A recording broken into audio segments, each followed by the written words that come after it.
on this page, you are really going to see our fundamental behaviors, which means what? What does that look like? Well, it's been said that oftentimes we start with our behaviors and we build habits and then convictions from that.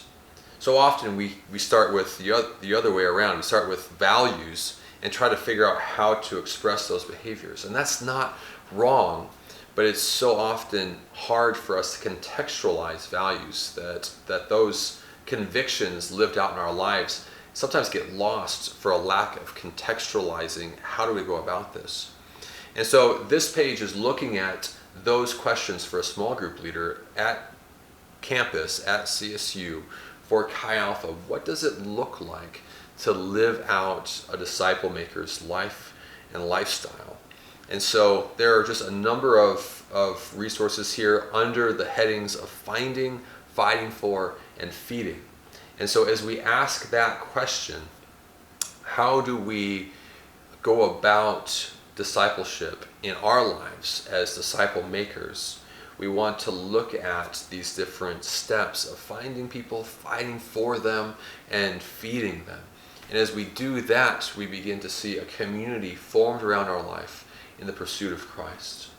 So this first step is finding, which is really simply the idea that CSU's Chi Alpha does not look to really find people for our small group leaders, but rather our primary method is to say you are the best person to find those people in your world, in your life, to minister the gospel to.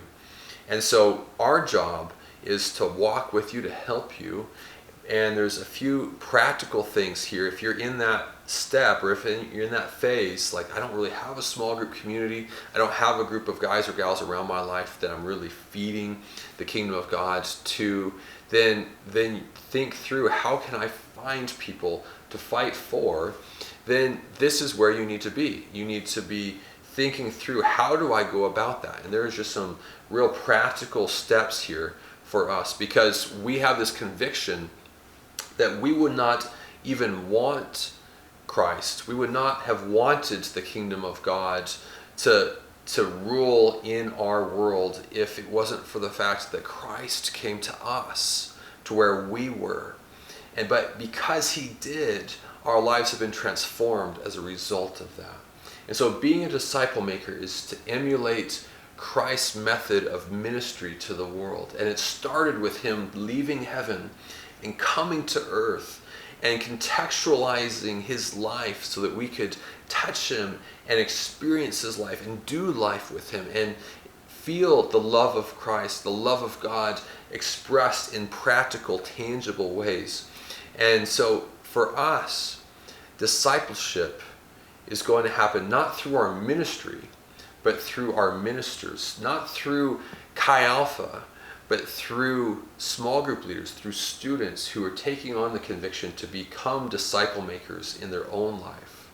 And as disciple makers, we start where Christ started, which was coming to us. And so we go to them. And we need to get out there and find them so that we can fight for them to know what we know, which is the love of Christ, tangibly expressed in our reality. And the Lord will do incredible things in and through your life as you have a legacy of the kingdom of God expressing and expanding through what God has done in you as he begins to do that through you now to the campus.